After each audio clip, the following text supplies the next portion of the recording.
SYBSc home science semester 3 entrepreneurship development in women paper number 1 unit 3 entrepreneurship programme in India. તેના અંતર્ગત ખાદી અને ગ્રામ ઉદ્યોગ આયોગ ખાદી અને ગ્રામ ઉદ્યોગ કમિશન અધિનિયમ હેઠળ સ્થાપિત ખાદી અને ગ્રામ ઉદ્યોગ કમિશન એ એક વૈધાનિક સંસ્થા છે જે ગ્રામીણ વિસ્તારોમાં રોજગારીની તકો પૂરી પાડવા માટે ખાદી અને ગ્રામ ઉદ્યોગોને પ્રોત્સાહન આપવા અને વિકસાવવામાં રોકાયેલ છે. ગ્રામીણ અર્થતંત્ર આયોગની અધ્યક્ષતા ફૂલ ટાઈમ ચેરમેન કરે છે અને તેમાં 10 પાર્ટ ટાઈમ સભ્યો હોય છે. માથાદીઠ રોકાણમાં ટકાઉ ગ્રામીણ બિનખેતી રોજગારીની તકો ઉત્પન્ન કરવા માટે વિકેન્દ્રિત ક્ષેત્રની એક મુખ્ય સંસ્થા તરીકે ICACની એક ઓળખ કરવામાં આવી છે. આ રોજગારીની તકોની શોધમાં શહેરી વિસ્તારોમાં ગ્રામીણ વસ્તીના સ્થળાંતરને રોકવામાં પણ મદદ કરે છે. KICના મુખ્ય કાર્યો ખાદી અને ગ્રામ ઉદ્યોગોના વિકાસ દ્વારા રોજગારીની તકો પેદા કરવા માટેના કાર્યક્રમો અને પ્રોજેક્ટ્સ અને યોજનાઓની યોજના કરવી, પ્રોત્સાહન, ગોઠવણ અને અમલીકરણમાં છે. આના તરફ તે કુશળતામાં સુધારો, તકનીકીમાં સ્થળાંતરણ, સંશોધન અને વિકાસ, માર્કેટિંગ વગેરે જેવી પ્રવૃત્તિઓ કરે છે. KIC રાજ્યની KVI બોર્ડ, રજિસ્ટર્ડ સોસાયટીઓ અને સરકારી સંસ્થાઓ દ્વારા તેની પ્રવૃત્તિઓનું સમન્વય કરે છે. તેની આગેવાની હેઠળ દેશના વિવિધ ભાગોમાં મોટી સંખ્યામાં ઉદ્યોગ વિશિષ્ટ સંસ્થાઓમાં ફેલાયેલું છે. કોર બોર્ડ એ વૈધાનિક સંસ્થા છે જેનો કોઈ પણ વિકાસને પ્રોત્સાહન આપવા માટે કોર બોર્ડ ઇન્ડસ્ટ્રીઝ એક્ટ 1953 હેઠળ સ્થાપિત કરવામાં આવી છે.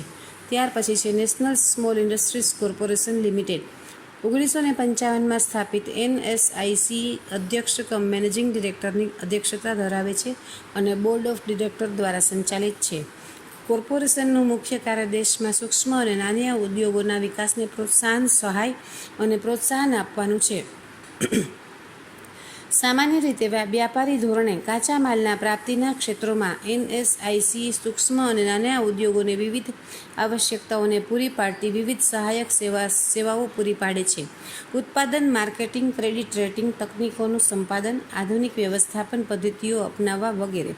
NSIC તેના 9 પ્રાદેશિક કચેરીઓ, 39 શાખા કચેરીઓ, 12 પેટા કચેરીઓ, 5 તકનીકી સેવાઓ કેન્દ્રો, 3 તકનીકી સેવાઓ વિસ્તરણ કેન્દ્રો, 2 સોફ્ટવેર ટેકનોલોજી પાર્ક્સ, 23 NSIC વ્યવસાય વિકાસ વિસ્તરણ કચેરીઓ અને 1 વિદેશી દ્વારા દેશભરમાં તેના વિવિધ પ્રોગ્રામ્સ અને પ્રોજેક્ટ્સનો અમલ કરે છે.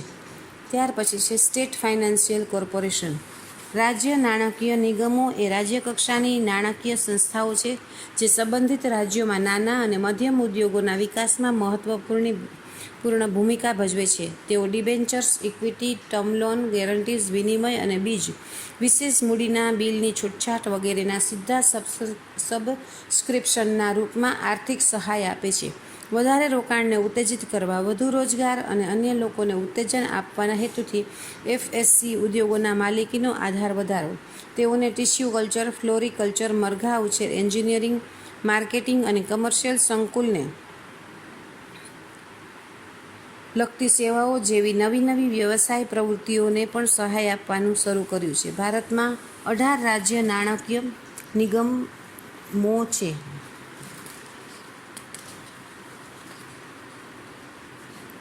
એવું કહેવાય છે કે એવું કહેવામાં આવે છે કે ભારતમાં લોકો સૌથી વધારે ગામડાઓમાં જ વસવાટ કરે છે. ભારતની અર્થવ્યવસ્થામાં ખેતીનું બહુ જ મોટું યોગદાન છે.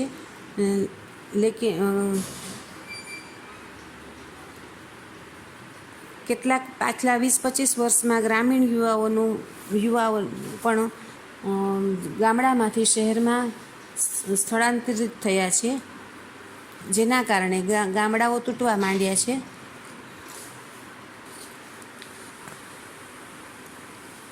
ત્યાર પછી છે ગુજરાત એગ્રીકલ્ચર ઇન્ડસ્ટ્રીઝ. ગુજરાત એ ભારતનો ગ્રોથ એન્જિન છે. ગુજરાત ગ્રીન રિવોલ્યુશનમાં બીજા સ્થાને અગ્રેસર રહ્યું છે. તેણે કૃષિ વિકાસનો નોટેબલ 9.6% હાંસલ કર્યો છે અને ભારતમાં કૃષિ વિકાસના ક્ષેત્રે સ્થાન મેળવ્યું છે. ગુજરાત એક એવી જમીન છે જ્યાં ખેડૂત અને ઉદ્યોગપતિ સાથે સાથે સમૃદ્ધ થાય છે. ભારતના પશ્ચિમ કાંઠે વસેલું ગુજરાત લાંબા સમયથી ઔદ્યોગિક અને કૃષિ બંને મોરચે ભારતના સૌથી પ્રગતિશીલ રાજ્યોમાંનું એક માનવામાં આવે છે. સક્રિય સ્વપ્નદ્રષ્ટા દ્રષ્ટિકોણથી પ્રભાવિત ગુજરાત સરકારે વિવિધ ક્ષેત્રે વિકાસને ઉત્પન્ન કર્યું છે. આમ રાજ્યને પ્રગતિ તરફ આગળ ધપાવ્યું છે. રાજ્યના ઘણા ભાગોમાં ફળદ્રુપ જમીન, નદી વ્યવસ્થા, સારી જમીન અને આબોહવાની સ્થિતિના સંદર્ભમાં ગુજરાત વિપુલ પ્રમાણમાં પ્રાકૃતિક સંસાધનોથી સંપન્ન છે અને ઇનપુટ ઉદ્યોગોની દ્રષ્ટિએ સારો ટેકો આપે છે. અને સૌથી અગત્યનું એ છે સાહસિક લોકો અને ટેકનિકલ પ્રતિભા. આ ઘણા ફાયદાઓ ગુજરાતના વાઇબ્રન્ટ કૃષિ ક્ષેત્રમાં નોંધપાત્ર ફાળો આપે છે. ગુજરાતના કૃષિ વ્યવસાય ક્ષેત્રની શક્તિ, વૈવિધ્યસભર પાક અને પાકની પદ્ધતિ, આબોહવાની વિવિધતા, 8 કૃષિ આબોહવા વિસ્તારો, મજબૂત કૃષિ સંશોધન ક્ષમતા, 4 કૃષિ યુનિવર્સિટીઓ, ઉભરતી કરારની ખેતીની તકો, મજબૂત marketing infrastructure, APMC, market yard, cold storage, processing એકમો, સેવાઓ અને વ્યવસાય કેન્દ્રો, ટિશ્યુ કલ્ચર, ગ્રીન હાઉસ અને શેડ નેટ હાઉસ જેવી હાઈટેક એગ્રીકલ્ચર ટેકનોલોજીનો વધારો, જેનાથી વધુ ઉત્પાદન થાય છે. અમદાવાદ ખાતે વીએસટી આધારિત real time multi commodity exchange, કૃષિ નિકાસ ક્ષેત્ર, કેરી અને શાકભાજી, ડુંગળી અને તલ, આગામી નિર્ણાયક માળખાગત નાશવંત કાર્ગો સંકુલ, કેળાના પેક હાઉસ, પોર્ટ આધારિત કૃષિ કાર્ગો હેન્ડલિંગ લોજિસ્ટિક હબ, બાષ્પ હીટ ટ્રીટમેન્ટ એકીકૃત પેક હાઉસ સાથે મુખ્ય કૃષિ પાક બાજરા, મગફળી, કપાસ, ચોખા, મકાઈ, ઘઉં, સરસવ, તલ, કબૂતર, વટાણા, લીલો ચણા અને શેરડી. મુખ્ય બાગાયતી પાક કેરી, કેળા, સપોટા, ચૂનો, જામફળ, ટામેટા, બટેટા, ડુંગળી, જીરું, લસણ, ઈસબગુલ અને વરિયાળી. ત્યાર પછી છે ગુજરાત ઇન્ડસ્ટ્રીયલ અને ટેકનોલોજી કન્સલ્ટન્સી ઓર્ગેનાઇઝેશન જીટકો. રાજ્યના નવા અને હાલના ઉદ્યોગોને ઔદ્યોગિક સલાહકાર સેવાઓ પ્રદાન કરવા માટે ગુજરાત ઇન્ડસ્ટ્રીયલ અને ટેકનિકલ સલાહકાર સંસ્થા લિમિટેડ એટલે જીટકોની સ્થાપના 1978માં કરવામાં આવી હતી. વર્ષોથી તે નાના અને મધ્યમ ઉદ્યોગો, મોટા એકમો, સરકારી અને અર્ધ સરકારી સંસ્થાઓ અને સરકારી વિભાગ અને ઉત્પાદન અને સેવાકીય પ્રવૃત્તિઓ બંનેને આવરી લેતી સરકારી વિભાગોને તેની સેવાઓ પ્રદાન કરવા માટે સ્નાતક થયા છે. છેલ્લા 40 વર્ષથી પ્રતિબદ્ધ સખત મહેનત સાથે જીટકો પ્રોફેશનલ ટીમે સરકારના મંત્રાલયો અને વિભાગો, બહુબાજુની એજન્સીઓ, નાણાકીય સંસ્થાઓ, ઉદ્યોગ સંગઠનો અને સર્વવ્યાપી ગુજરાતી ઉદ્યોગકારોનો વિકાસ જીત્યો છે.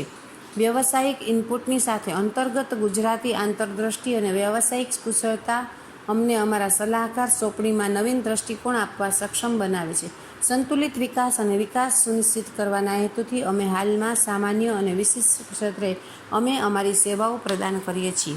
આમ એન્ટરપ્રિન્યોરશિપ પ્રોગ્રામ જે ભારતમાં ચાલે છે એમાં જીટકોનું સ્થાન ખૂબ જ અગત્યનું છે.